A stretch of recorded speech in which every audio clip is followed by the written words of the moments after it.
लिफाफे वाले सहाफी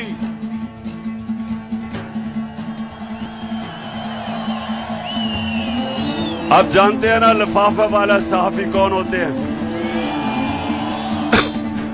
और एक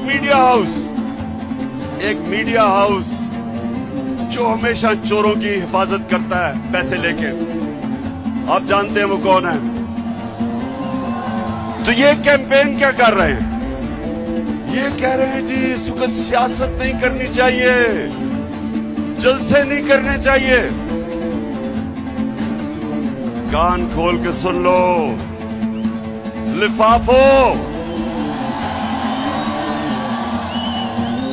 ज़मीर फरोश सहाफियों, सुन लो, मैं सियासत नहीं कर रहा, मैं हकीकी आजादी की जंग लड़ रहा हूं।